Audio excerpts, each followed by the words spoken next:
Treasure hunters, welcome back to today's show. Today's topic is going to be think. Forrest says if you think and analyze, you can find the treasure. So let's get started. Now, I don't know about you guys, but I've done some pretty crazy things. I have driven all the way to New Mexico just to sit at my blaze and to look and to think, ask myself questions. When I think about the blaze, I keep thinking about a comment here that Forrest made. This comment, this one right here, people driving down the streets looking for a blaze, because that's one of the clues. Forrest admits that the blaze is one of the clues, but he says you can't start in the middle of the poem.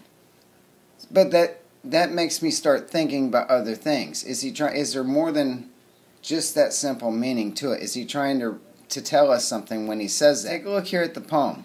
If you look at it, the blaze is in the middle of the poem. It's the last line of the third stanza and the first line of the fourth stanza. The blaze is in the middle, other than the little, the white stripe in between, the space between the two stanzas. What I'm thinking is, what if the blaze is actually halfway point from Warm Waters Halt to the treasure? I can see this being possible. The poem has past tense and present tense in it. So you could possibly be sitting at the blaze and be halfway between Warm Waters Halt and where the treasure is actually sitting. I did have some other thoughts today that I wanted to share with you also. Do you remember Forrest saying, tread a track through the wilies of nature? I kept thinking that I've heard that before or something similar to it, so I started looking for it.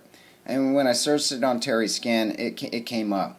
It was in Scrapbook 94. It was the poem that was sent to Forrest, Only the Phantom. It was September 2014. He sent it to Dale Knight, so it's on his blog. But anyway, down towards the end of that, it says, you'll tread a track to golden ore. It's pretty much the same thing, but right in that section, it does talk about the wilies of nature. It's through the wilies of nature's circumstance, you'll tread a track to golden ore, which it just kind of makes me wonder. I don't hear that word tract used too often, but when I hear that word tract, I keep thinking of gospel tracts, and that takes me back to yesterday's video. It makes me think of gospel tracts. You know what those are? Those are the ones with prayers on them that churches and other organizations hand out. But that was a thought that I had today. Here's another one. I was thinking about this Dizzy Dean story. Forrest revised Once Upon a While, but he added the Dizzy Dean story. And the biggest part of the Dizzy Dean story is Forrest taking Dizzy Dean a six-pack. Well, in the thrill of the chase on the dust cover, it talks about bring a six-pack to celebrate.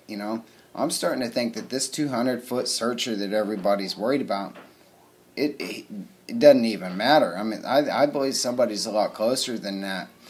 Forrest mentioned the six-pack.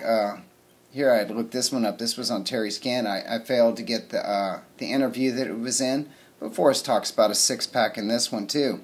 It says get a six-pack and hit the road looking for a fortune. But, it just makes me wonder, why that story? Why add it at the very end of the Once Upon a While in the revised edition? I mean, it makes it sound like, man, it's about over. I mean, that's just thoughts in my head, but, I don't know. What do you guys think? If you post it down below, what you think about that. I do got another thought here. Listen to this one. So take a look at this. Do you guys remember this? This is Forrest and Suzanne Summers at San Lazaro Pueblo. It's where Forrest is showing her around. And anyway, he just kind of casually, out of the blue says, "Oh, look here, that's a threshold." And there's two rocks laying there on the ground. Anyway, as they're examining the rocks, Suzanne Summers says, "So this is the front door?" And Forrest says, "Oh, or maybe the back door." So that makes me think, where the treasure's at. First off, why post the clip? It's so short. Why post the clip? What's the meaning to post in the clip? Anyway, is he possibly saying that, where the treasure's at, that there could be two ways to it? You can come in one way or you can come in another way. So I kind of look for this in my search area. Like I said, I've driven all the way to New Mexico to sit at my blaze and sit there and just ask myself questions. Hey, what am I missing? What am I not seeing? What am I looking for? That kind of stuff. So anyway, in that Q&A the other day that I did, it's been building questions rapidly. So I wanted to take a little bit of time and knock a couple of those questions out in this video as well. This question here came from Mike Markham. It says, if you're brave and in the wood, could the poem be leading us to a certain log we're supposed to roll over? And I'm not, it's quite possible. It could be a log. But, have you ever heard that there's a definition for a log? Forrest's definition guy. A log doesn't have to be a big chunk of wood, like a fallen tree. A log is something heavy. It's defined as a heavy item. It may not be a log, it may be a rock. But yeah, I think it's something similar along that lines. It's something that we're looking for, and maybe you do have to roll it over. I don't know. Maybe it's some kind of something that was fake, something that was made. I'm kind of a believer that the area was prepped. So, there's no telling until you find it. And the only way you're going to find it, get boots on the ground and go look, guys. That's the only way we're going to find it. This question right here came from Sheila D. It says, how upset would hardcore searchers get if a newbie came along and solved or found the treasure right away? Would it be safe for someone to say they found it? I don't see any reason why somebody couldn't say they found it. I think it'd be relatively safe. I mean, people have found other things, and it's just hard to say. I imagine there's going to be some people upset. It's just because they're going to have a hard time of trying to let go. And I think what would upset people more is if they don't know the solution. I would think if they knew the solution, they'd be less likely to be upset, because they would know, oh, I wasn't even close or something like that. But it's hard to say. I wouldn't be upset at all. I'd be happy for anybody that finds it. I wish everybody the best of luck too.